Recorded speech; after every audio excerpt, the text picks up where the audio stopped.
What's the latest in the days of our baseball lives? Well, we're about to tell you. Welcome to Fantasy Baseball today. Frank Stanfield, Adam Azer, Chris Towers, and Scott White here on a hump day, June 17th. And I want to jump right in with both feet. Right before we started the show, we got some breaking news. Sound the alarms. John Heyman tweeted MLB Commissioner Rob Manfred and Player Union Chief Tony Clark had what's being called as a productive meeting face-to-face in Arizona. Meeting was called at Manfred's request. Ooh, face-to-face. In Arizona, no less. I hope they were wearing masks. Me too. Is that our biggest takeaway? Honestly, I wouldn't blame you if it was. Just why after this many weeks had they not already met in face-to-face? I mean, is it implying that they haven't? Well, the answer to that question is that the Major League Baseball team owners want a short season. And that's just that's the long and short of it. Let's not Again, if they have to pay fully prorated salaries, I think they were hoping that they wouldn't have to. And right, but this was always gone. Right, this was always their kind of trump card. To make sure that they didn't have to pay more than X number of games was because they didn't want to. And so they would either get a longer schedule with less pay, or get a shorter schedule. I think they want to pay 57 games, no matter how many games are played. And so whether it's 57 games that are played or 80 games that are played or 110, we could have had all of those. Now, not so much. So is Manfred going rogue here? Is he departing from the owners a little bit? I read something from Ken Rosenthal this morning that I don't know. It was kind of hard to tell how much reporting was in the actual column, because it was almost like he was writing like omnisciently about what's going on in Rob Manfred's head, but he seemed to indicate Rob Manfred is finally realizing he's going to have to not just do what his bosses want. Either way, it's probably not going to be a great ending for Rob Manfred. I think that's probably the route that we're going down here. But hey, we've updated you on everything that's happened so far to this point, every proposal, every leaked rumor. So why stop now? We'll continue to give you any news, breaking news, tweets, whatever is coming out regarding this situation. Seems positive, but like we say every day, we've said that before. Today on the show, we are going to give you a little bit of everything. Some redraft, some dynasty. We have some ADP combos. We're going to look at Scott's top 100 starting pitcher ranks for dynasty leagues. Before that, just want to make sure everyone's all right. Everything going well, fellas? How you doing? Good. I'm stressed. One of your ADP combo questions is really bothering me. I don't know how I feel. It's very tough. They all really bother me. I thought they were all really tough. So. I have a general rule of thumb that I use to answer these, and I'll tell you when we get to them. But one of them in particular involves catchers, and I'm just sweating it out. Can't figure out how I feel about it. I've probably got like another half hour to figure it out.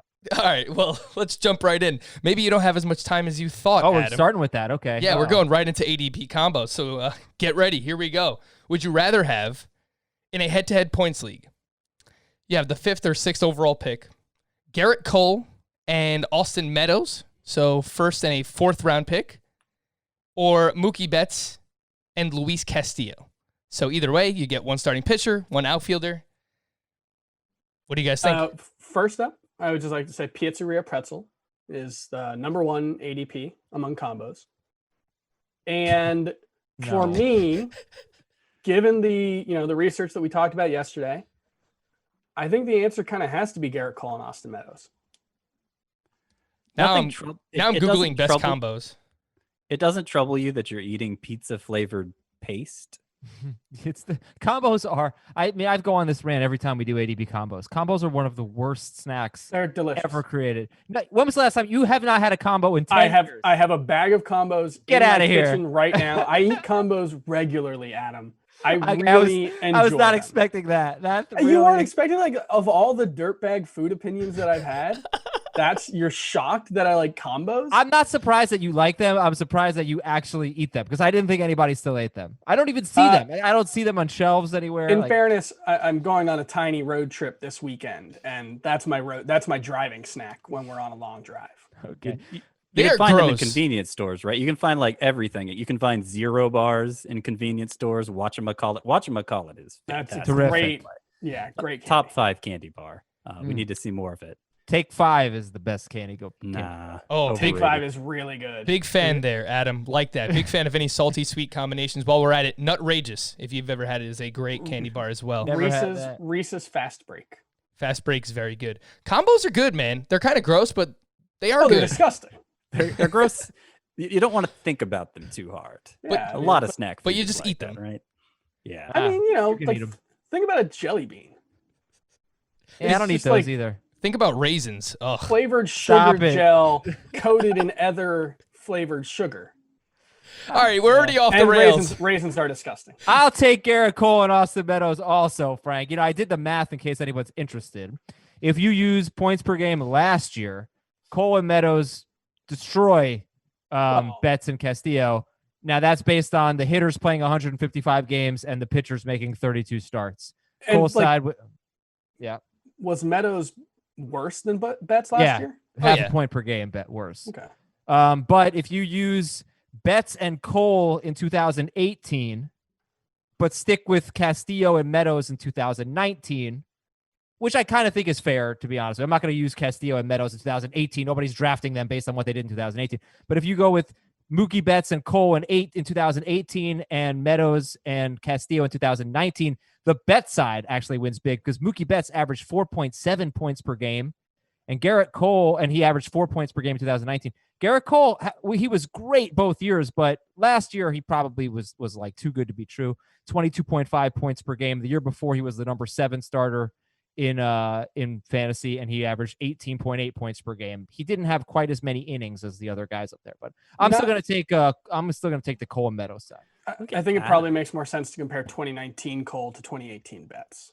Both career years. Both were okay. That's a good point. Both were like the best version of them. But I think it's Cole and Meadows, and for me, it's because the hitters maintain their value further down the draft board. That's basically the way I look at it. Is a 4th round hitter historically has been a better investment than a 4th round pitcher, whereas a 1st round pitcher has generally been roughly equivalent to a 1st round hitter.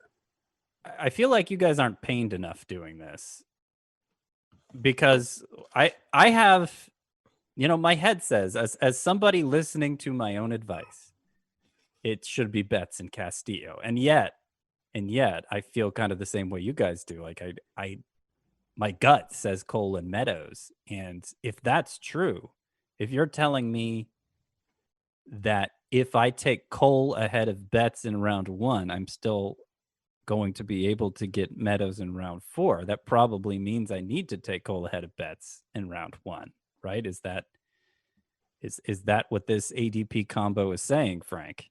I would say, especially in a head-to-head points league, I think that makes sense because we do put more stress on the elite starting pitcher in that format.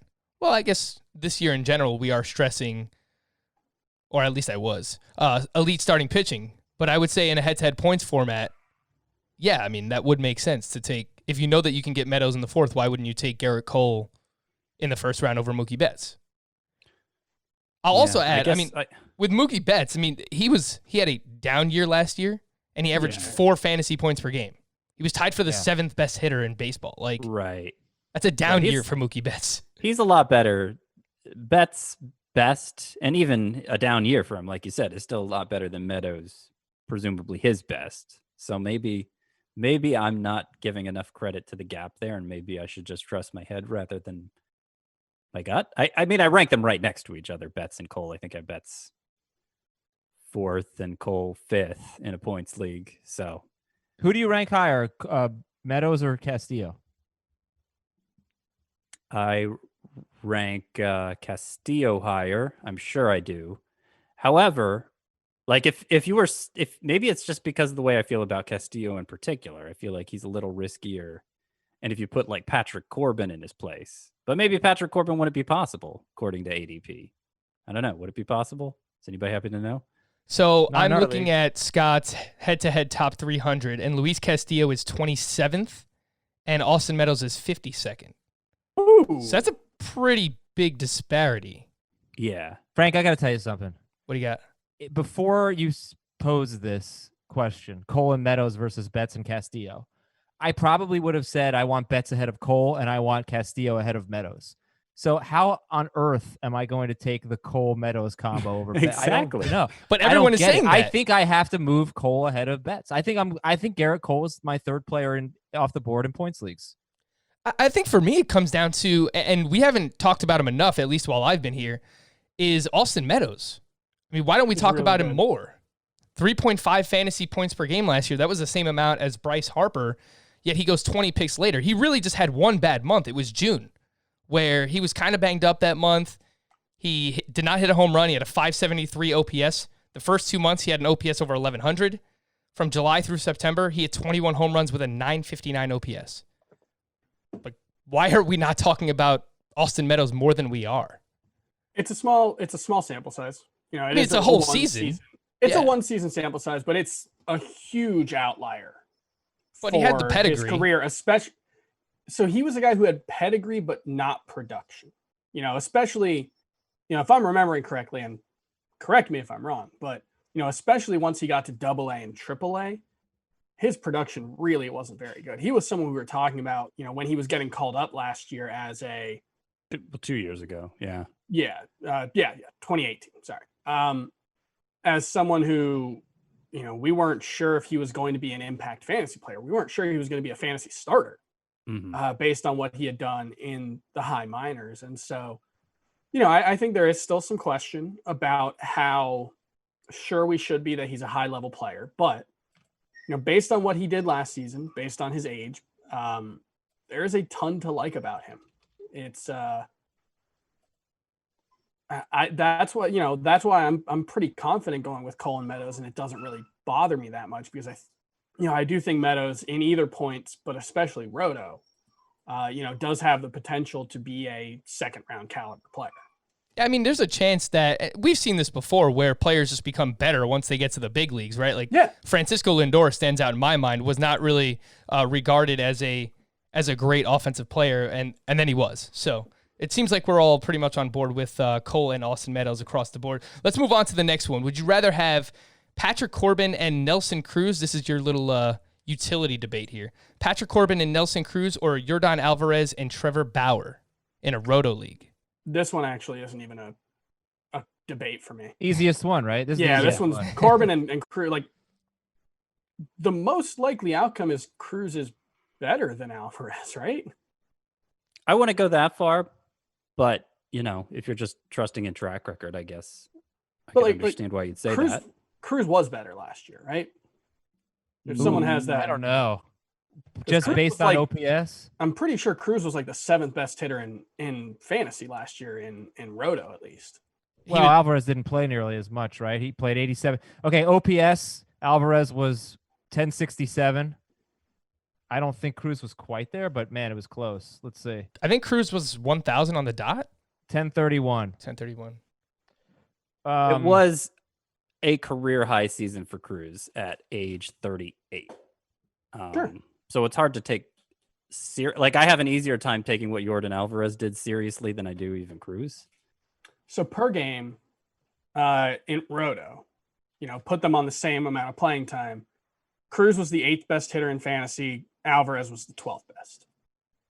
Yeah, this is an easy one, though. Corbin, to me, is such an upgrade from Bauer. Yeah, that's really what it comes down to. It's like Cruz, Alvarez, more or less equal. I do like Alvarez more, but Corbin, in terms of trustworthiness, is so far ahead of Bauer. Right. That's what it is. Yeah, It's trustworthiness. That just highlights how good of a value Nelson Cruz is. That's exactly what I wanted to do, and I will never stop doing it. Good for you, Frank. Until he retires. Even if you had to give us the easiest ADP combo ever to make your point. Good job. Hey man, I wanted to pair similar players up against each other, and no, it makes sense. It was a good Nelson Cruz and Yordan Alvarez are that to me. All right, you teased it, Adam. You now get your wish, and we'll start with you. because I know that you have a very interesting answer to this question. Would you rather have JT Realmuto and Zach Gallen or Chris Paddock and Mitch Garver? He is struggling. I know you like Corbin. I don't know how you feel about these catchers, though. You mean Paddock? Paddock, yes. Excuse me. How do I feel about these catchers? I think JT Realmuto is better than what we saw last year. And I think Garver is worse than what we saw last year, but he was the best catcher on a per game basis by far last year. I'm going to take Paddock and Garver. Barely. Yeah, I think the upside is higher for Paddock and Garver, Oh. actually. Oh. It's- Oh! Breaking news? John Heyman just tweeted, breaking MLB and Players Union are closing in on an agreement to play the 2020 season via players. Deal expected to be for prorated pay and include expanded playoffs. As part of the pending agreement to play the 2020 season between MLB and the Players Union, the union has agreed to waive any grievance.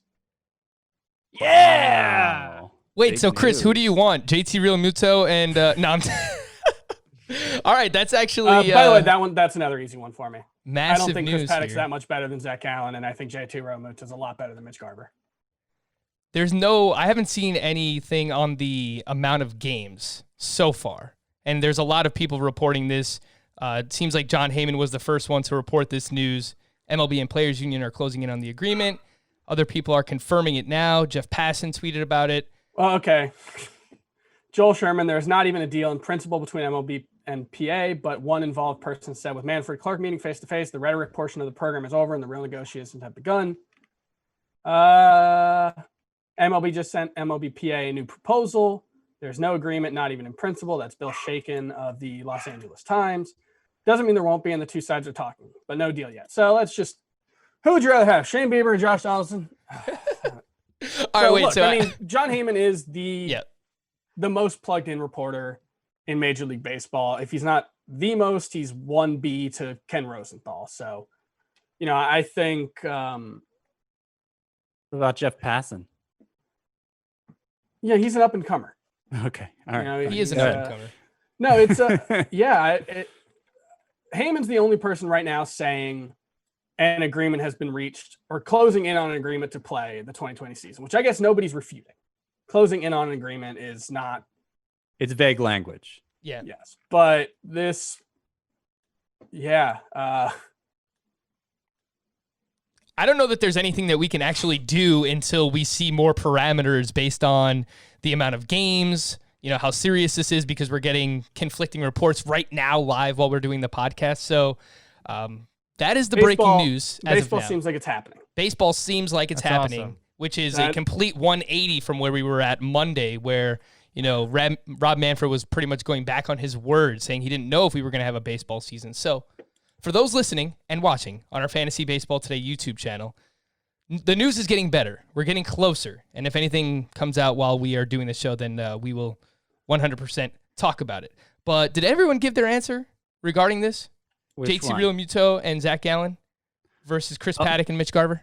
I feel like Paddock and Garver actually has more upside, and I think that's the one I'd prefer. I'd rather if there's a position I'd rather weaken myself at, take a bigger risk at, it's catcher versus starting pitcher. So I would prefer Paddock over Gallen for that reason. But like, it's one of those situations where if you're not totally like, I happen to see Garver as a great value where he goes. Can't be totally sure you're going to get him if the price is right on Realmuto. So it doesn't necessarily mean I'm 100% passing up Realmuto based on that answer. There's only so many catchers capable of doing what either of those guys are capable of doing. Yeah, for me, I'm lower on Paddock than the consensus, I think.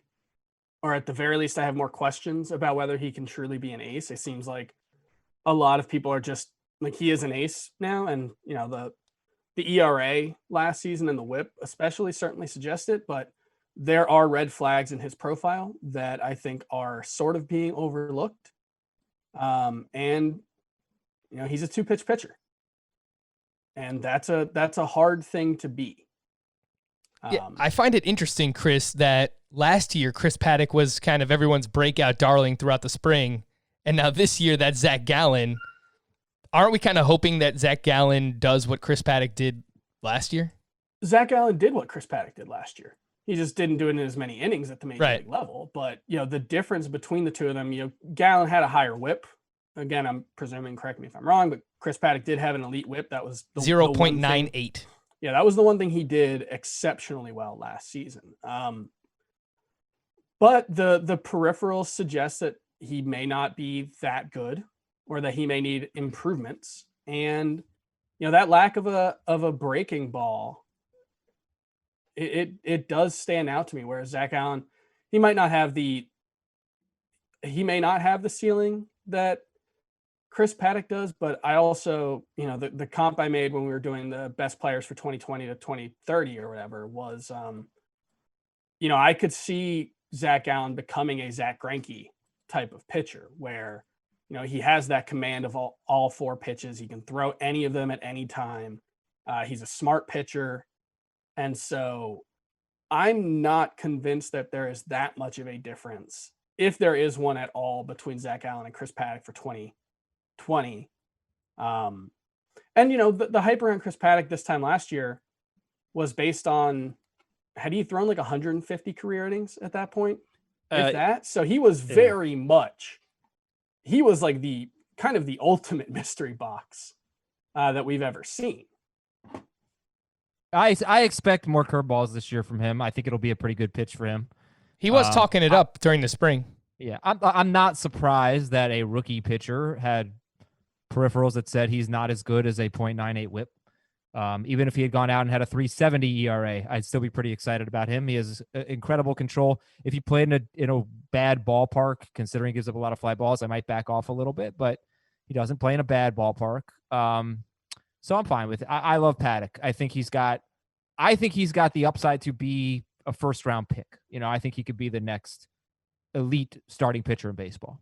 Yeah, I remember last year was June, July. People were talking about him being a top 5 pitcher in dynasty leagues for like years to come. And then, everything kind of happened where he was bouncing back and forth between the minors and majors and slowed down a little bit. But I think that's expected for, most rookie starting pitchers. Let's move on to the next one. Would you rather have, in a head-to-head points league, Shane Bieber and Josh Donaldson, or Anthony Rendon and Sonny Gray? Scott, I feel like this might be a little bit of an interesting one for you. Yeah, I love both of these pitchers, Bieber and Gray. I think better than the consensus. So I'm gonna say and points especially. Yeah, points definitely makes it easy. I'm gonna go Rendon and Gray. Rendon he has top 5 hitter potential in that format, and Donaldson, in a roto league, it'd be closer because Donaldson is a high end contributor there as well, and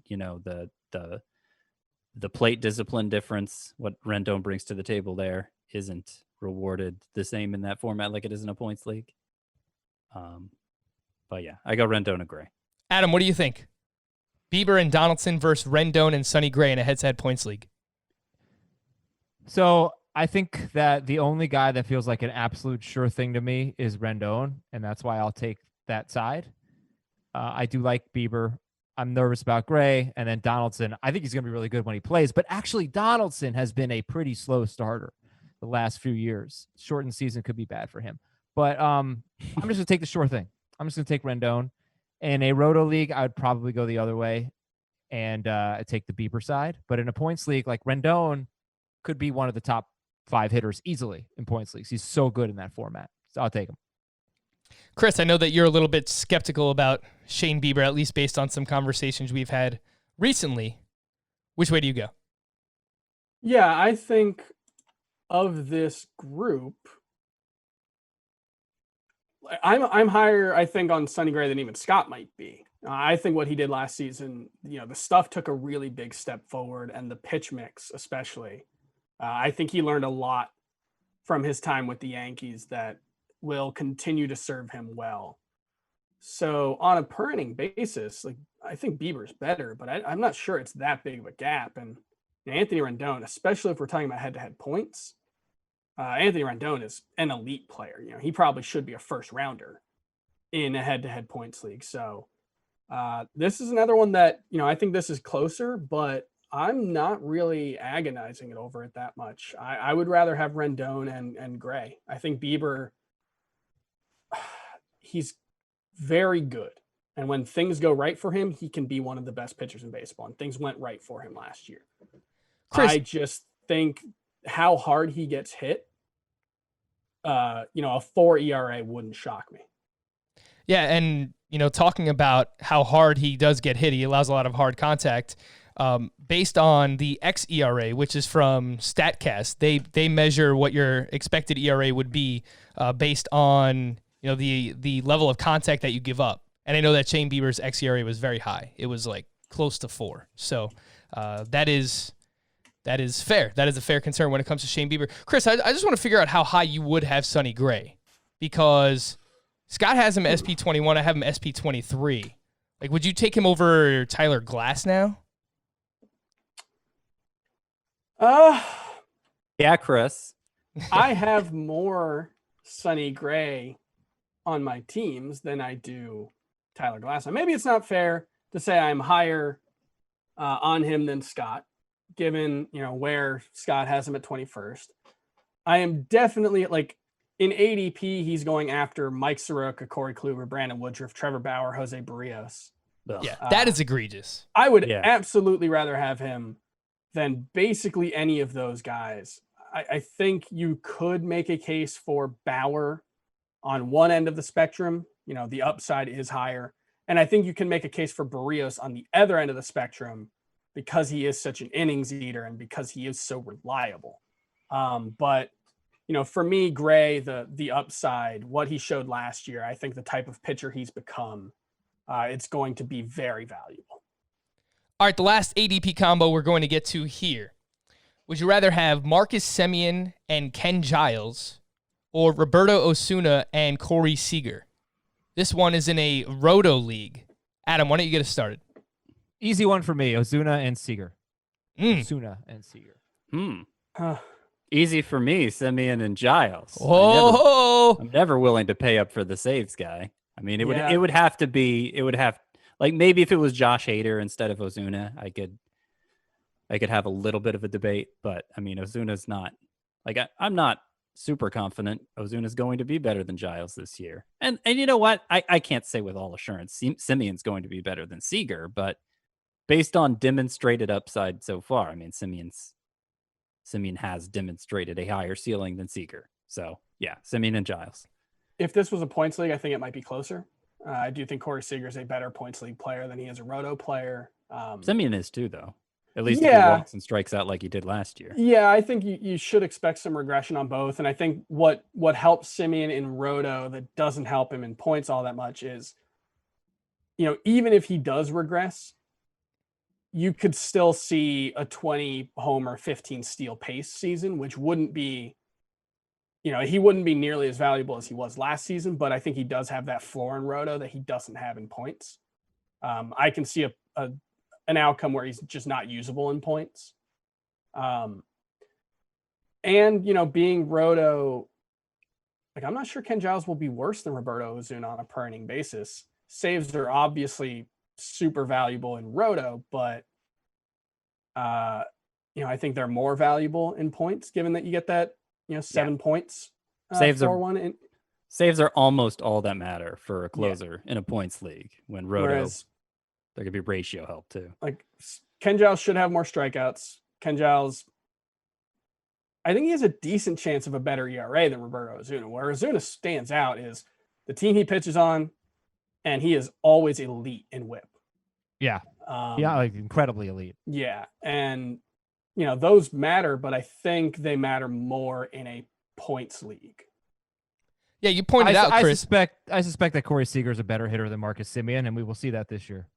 You pointed out, Chris, that it's entirely possible Ken Giles can have a lower ERA than Roberto Osuna. Well, he did last year. Exactly. Yeah, that's exactly what I was going to say. Giles was at 1.87 and Osuna was at 2.63. The difference, again, the whip for Osuna, 0.88, and Ken Giles was at 1.00, which is not a bad mark at all. Still very good. It's very good. I think Giles kind of has a bad rap for the meltdowns, especially. Yeah, he kind of gave it to himself, Chris. Right, and I'm not saying it's unfair necessarily, but when you talk about the bad version of Ken Giles, it really was like a handful of outings. I think, Adam, didn't you say? I'll tell you right now. That was in 2018. Yeah, he was just always bad in non-save appearances, right? In 2018, he had a .35 ERA in save situations. In non-save situations, he had a 9.12 ERA. So I think they figured out, let's just use him in save situations. And Ken Giles is really good. I'm very hesitant to buy into a 28-year-old breakout season for Marcus Semien, who had been barely rosterable. That's fair, in my opinion. So I'm just, Ozuna's safe. The safest. He might be the safest closer in baseball, considering maybe Yates, but considering that Yates we could don't get know. Traded. Yeah, I don't know about trades this year. That's in a normal year. Yeah, I don't know what's going to be like this year, but yeah, you're right. Ozuna might be the safest closer in baseball. Adam, would you rank Seager ahead of Semien if you just had straight up in the rankings? If you had rankings, would you? Adam, as your lawyer, you don't have to answer that. You don't have rankings. I would, yeah, I would. Okay, so that makes it easy to understand why you take the Ozuna Seager side. Yeah, I would take back to back. I would take the Ozuna and Seager side too. It's very close, but I have that same thing written down right here, Adam, that you just said. Ozuna, maybe the safest closer in fantasy. One thing we didn't mention with Ken Giles, we were talking him up a lot and kind of downplaying some of the more high-profile concerns. It should be noted that at like 3 different times last season, it seemed like he was about to have Tommy John surgery. There were all I think he had like 2. There were a couple times he didn't go on the IL, but they were like, yeah, he can't throw right now. He's got an elbow strain, and it never got to that point. But he could be someone who, the first game of the season, needs Tommy John surgery. And I do like Ken Giles a lot too. I have him ranked as my 6th closer. So, can I talk about something real quick? Because I've been thinking about this for the last 45 minutes. The whole Betts Cole, the whole Betts Castillo Cole Meadows thing. I feel like maybe the reason why I would take the Cole Meadows side over Betts Castillo, even though I individually might take Betts and Castillo ahead of the other two, is because if I take Betts over Cole, I still have an opportunity in the next round or the round after that to get a starting pitcher that I feel is not Garrett Cole, but a more like safe ace than Castillo, who I do love.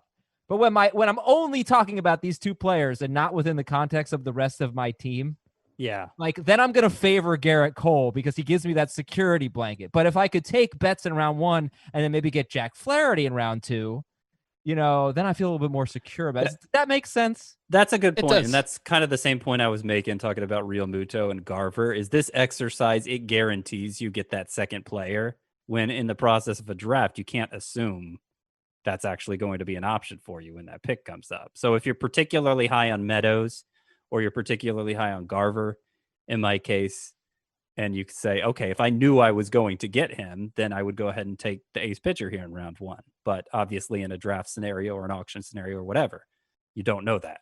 That's ultimately what made me go with Cole. Is just that historical data that shows that those 4th round hitters have been better investments than the pitchers.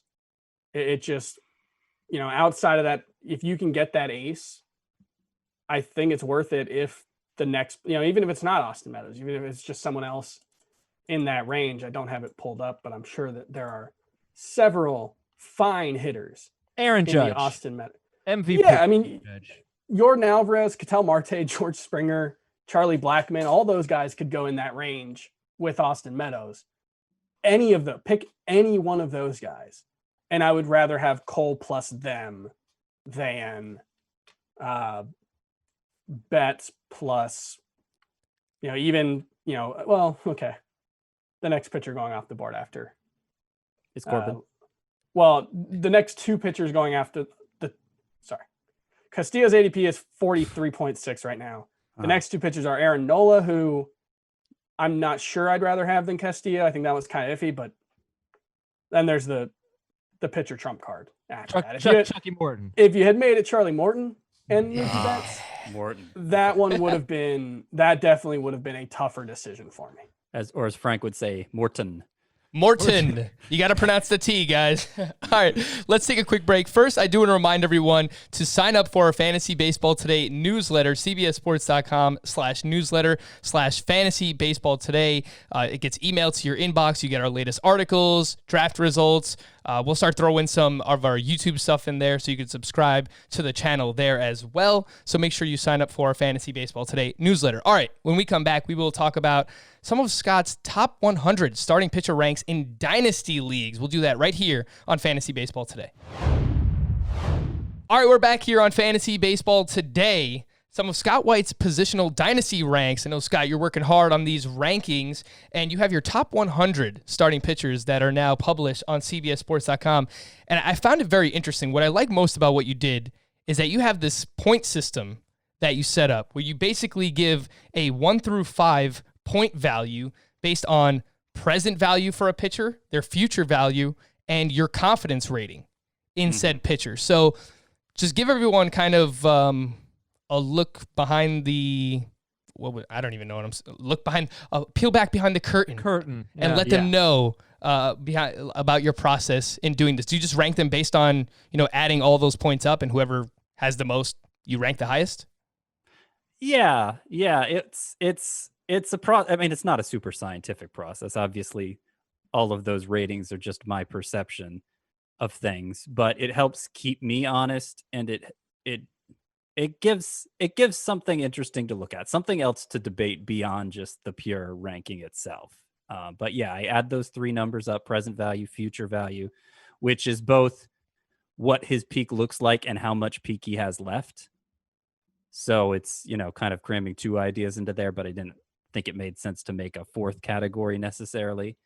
So present value, future value, and confidence rating, I add them up, and they're basically ranked by what that ends up being. Now, there ends up being a lot more that add up to like 7 and 8 than add up to 11 and 12. So certainly once you get to the back half of the top 100 here, there's a lot of behind the scenes, a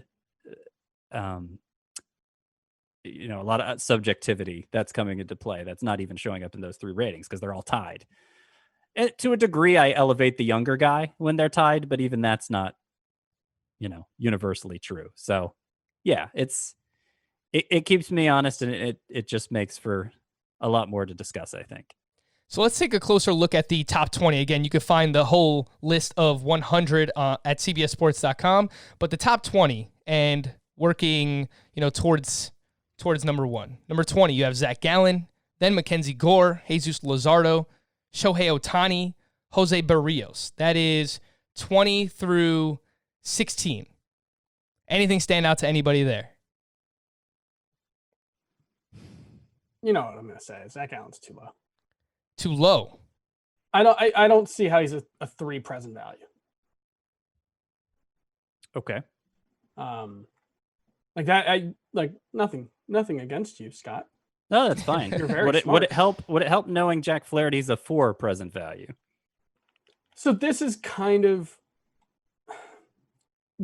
the problem with any sequential, or there's a term for numbers that I can't think of, but anytime you're just doing things 1, 2, 3, 4, 5, there's a lack of nuance in there. Like, you might believe he's more like a 3.4. I don't know.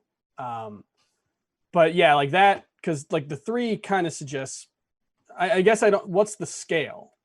Like, is 3 average? 3 is must start. Probably. No, 3's pretty high. 3 is probably, I would expect them to start every week for your team this year. Yeah, because 2 is they're going to be contributing this year, but I can't for sure say they're going to make a fantasy impact. And then 1 is they're probably not contributing this year. 5 is reserved for just Garrett Cole, Walker Buehler, Shane Bieber, Jacob deGrom, Mike Clevenger, and those are the only ones. No, wait, not true. Some older guys. Max Scherzer, right? Justin Verlander. That's it. Those are the only ones who get a 5 for present value. So 3's pretty good in that context. The thing I struggle with is some other 3s are like Jake Odorizzi, David Price, in present value. Mike Foltynewicz, Chaminade. I just think for the most part, there's a pretty significant gap in my eyes on Zach Gallen. And so, well, you got to look at confidence rating too. Zach Gallen has a much higher confidence rating than those guys. Right. But I just mean, the present value is a separate category. And I guess I think he should have more value currently than those guys, but I understand, that given the system is what it is, it's sort of like a 3 makes sense. Okay. I think if I was going to pick one thing apart here, you have Gallen 20, you have Mackenzie Gore 19. If we don't know that Mackenzie Gore is going to pitch this year, maybe he will. We don't know how much impact he'll have. Odds are he won't be a huge fantasy contributor. Why not put Luis Severino there? Because Severino's like 31, I think. So why? The age. Why not Severino over Mackenzie Gore in dynasty rankings? Well, he has to come back from Tommy John surgery. Yeah, I know, but we're comparing him to a player that might make little to no impact this year anyway, in Mackenzie Gore. Yeah. Maybe the question is, why is Gore this high? I think for sure Severino's not going to contribute this year. Gore might. Yeah. B, I'm not totally sure. I'm not totally sure of Gore's ceiling either, but I'm not really sure who Severino is going to be when he gets back. I don't know that he's going to be Cy Young level good because, he started to fade his last year, and maybe some of that was attributable to the elbow. But he really struggled there. Yeah, he really struggled there toward the end, in that half season. So I don't really know. On the other hand, part of it. Go ahead, Chris. We've never seen Mackenzie Gore throw right the amount of innings that could potentially lead to a second half fade. And part of it's kind of the same process I use in my season rankings. I've done enough dynasty startup mocks to know Gore goes well ahead of Severino. So if I put Severino ahead of Gore, I'm telling somebody to reach for Severino. I'm telling somebody not to even make an attempt for Gore at that point. So it's kind of, I'm kind of playing to the result a little bit, but I don't think in a way that's beneficial rather than harmful. The rest of the 20 through 11 crew from 15 on, you have Mike Soroka, Tyler Glasnow, Patrick Corbin, Steven Strasburg, Blake Snell. I would say the name that stands out here is Mike Soroka, but I appreciate that you're remaining consistent, Scott, because when we did the projecting the all-decade team for, the 2020s, you had Mike Soroka in the mix. So you are clearly, very excited about him in Dynasty League. So it makes sense to rank him this high. He's a 22-year-old who was in the running for Cy Young, and I understand just looking at the raw numbers, you put limits on his upside because the strikeouts weren't there. And I'm not in these rankings even really giving him credit for having strikeout upside, which I mention every time we talk about him. But I just think if you look at how stable he was throughout his minor league career, and you look at how stable he's been so far as a major leaguer, and he's doing that, he did that to this point as a 21-year-old, like always so young for his level, no matter what it was. And he just gets outs with that consistency and, elite ground ball rate, elite walk rate. I don't know why from a long-term perspective you would be down on him. I get it more from, a single season perspective. Like, I just want these higher upside guys instead. But in Dynasty, you're planning for the long haul, of course. And he just seems to have such a stable profile and a stable track record that, I think everybody should be excited about him in Dynasty. He does have some history of like a shoulder injury, right? He has. Yeah, he has. Do you? How much do you factor that in? I think it'd be hard pressed to find somebody who doesn't have a history of something. Yep. Look at one spot ahead of him, Tyler Glasnow, right? So. Well, I was gonna say, like, you'd really rather have Mike Soroka in a Dynasty League than Jesus Luzardo, and then it's like, oh yeah, that guy has like literally never been able to stay healthy. Yeah. So all fair points. Let's move on to the top 10. Name we already mentioned today multiple times. Chris Paddock at number 10. Aaron Nola, Luis Castillo, Lucas Giolito, Mike Clevenger, Jacob deGrom at 5, Jack Flaherty at 4, Shane Bieber at 3, Walker Buehler at 2, Garrett Cole is number 1. I know Jacob deGrom is 32 years old. Does he deserve to be, at the back end of the top 5? Well, isn't Garrett Cole 31? He's 29. Oh, he's 29. Okay, that's Yeah. a big difference then. Yeah, big difference. It's aging curves are changing for elite pitchers. This is something I saw Jeff Zimmerman talking about on Twitter yesterday, or maybe the day before. But ace pitchers are staying good later into their careers and are peaking later into their careers than they have in the past, which is interesting because it feels like we do see more pitchers peak early as well. So it's kind of hard to square those two things. And it might be something that, I want to do some more research on, but it's becoming less uncommon for guys to stay really, really great into their mid 30s. They're changing their pitch mixes earlier in their careers to be more breaking ball heavy, which is, the way pitchers usually stave off the loss of fastball velocity. But, with the prevalence of drive line and their kind of related, approaches to training pitching and training specifically for velocity, we're seeing more pitchers. And basically every pitcher now is training for velocity in a way that they weren't in the past. And so you're also seeing less drop-offs in velocity with age. And so, yeah, I think he could be higher. You have to consider that the three guys between him and Cole are 24, 25, and 25. Yeah. And then you have this 32-year-old. I mean, that's a huge difference. Like,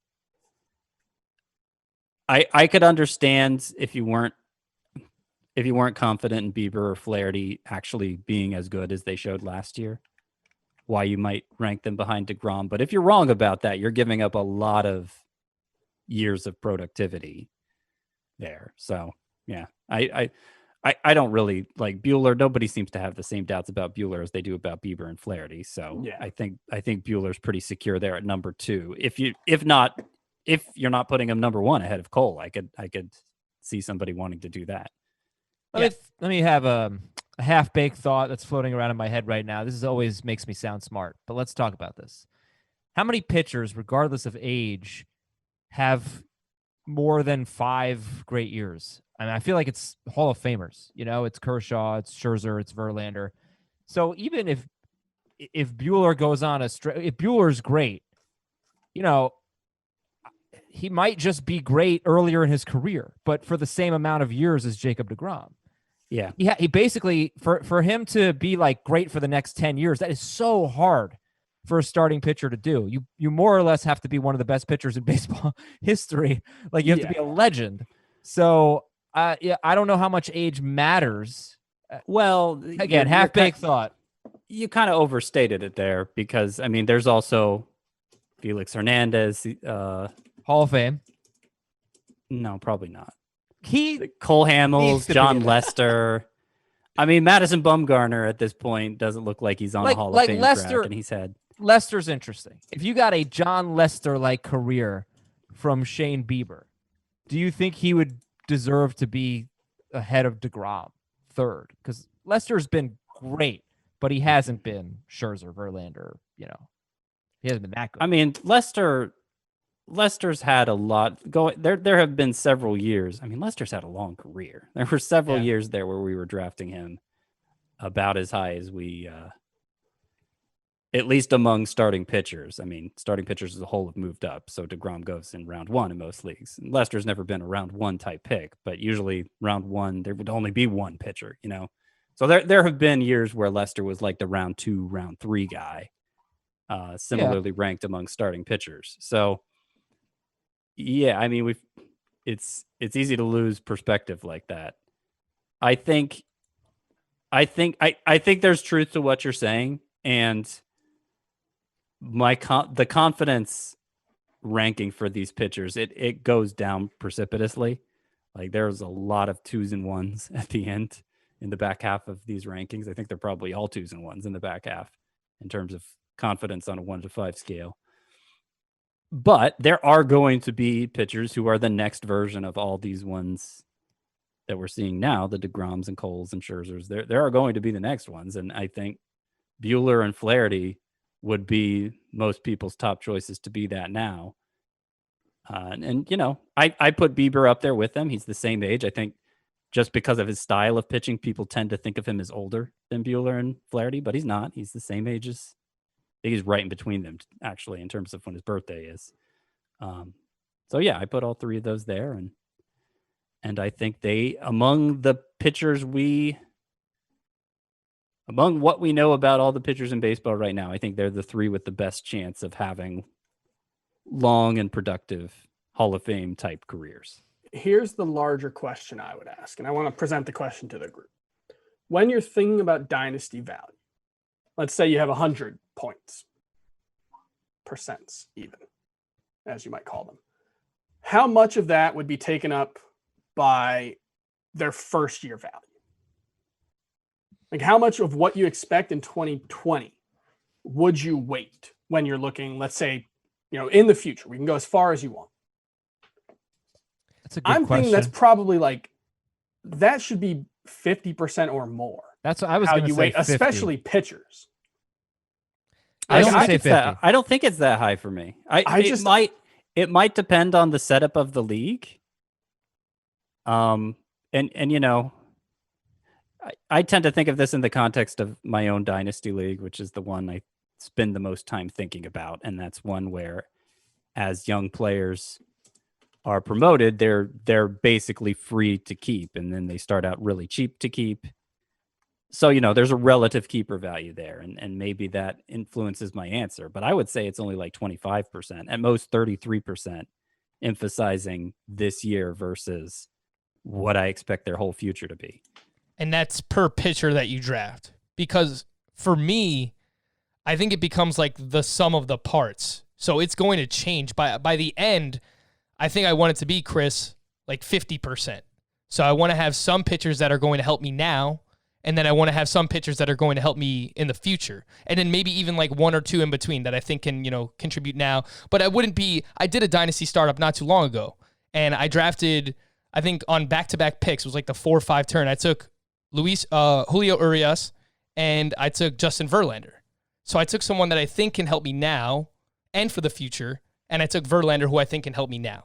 So it's really just the sum of my entire pitching staff that I want to be kind of all over the place, if that makes sense. Here's a kind of fun exercise. I found 2017 dynasty rankings from ESPN. Not trying to point, just saying this is number one pitcher. Yeah, number one pitcher. This is the first one I found. Number 1 pitcher is Clayton Kershaw. Number 2 pitcher is Chris Sale. Madison Bumgarner's number 3. Max Scherzer, Corey Kluber, Carlos Martinez, Steven Strasburg, Noah Syndergaard, Lance McCullers, Chris Archer. And 3 years is a long time in fantasy baseball, but that kind of shows how heavily weighted towards the immediate future you should be. I'm not sure. Again, maybe like everybody has a different strategy, but I don't, especially with pitchers, I don't know if you should care about 2023 when you're drafting for 2020. I'd take DeGrom third in conclusion. Well, but what are we actually talking about? Because DeGrom goes what? 9th, 10th? Buehler, Bieber, and Flaherty go in the middle of round 2. It's not like you're neglecting this year by taking them. They go just a little bit after DeGrom in redraft leagues, and they potentially have a much... They are going a little bit after, but they're not close. Like in actual value. Like DeGrom is a lot better than those guys. Yeah. If it were a full season, I would take DeGrom top 5. And I did that in one of our mock drafts. Yeah. Like I think like they're relatively close in ADP, but that, that difference here is huge. Yeah, like that's a huge difference in tier. It's like Garrett Cole, DeGrom, and then I would say like a pretty substantial drop in at least confidence. But Scott's not taking Chris Paddock ahead of Jacob DeGrom. You know, he's taking guys who are in the next tier. Right. I get it. I would still take DeGrom because he's 32. Scherzer and Verlander are in their mid-30s, and they're still as good as they've ever been. So if you told me that DeGrom has 3 more years of being amazing, I can't look that much farther into the future than 3 years. Exactly. So I'll take DeGrom third. I'll take Buehler ahead of him. Yeah, but you can't even assume that for DeGrom. I mean, you can't assume that he's for going to be an anyone. ace caliber pitcher for 30 at 35. I feel more confident in a 28-year-old being dominant still than a 35-year-old. I'm not sure you should. Yeah, based on what we see now, I'm not sure you should. And especially the fact that DeGrom doesn't have a lot of innings. How many 35-year-olds are great? Verlander, Scherzer, Morton, Greinke. That's about it. How many 32-year-olds are great? How many 24-year-olds are great? That's no, but that's my thing is if you make it to 32 as arguably the best pitcher in baseball, your chances of being very, very good in 35 are so much like that's kind of the survivorship bias. Like pitcher, when I said earlier, ace pitchers are aging better than they have in the past. That does not apply to the whole group. Like you cannot just say if you have a 29-year-old who's pretty good, he'll likely be pretty good at 32. Like those guys are still dropping off.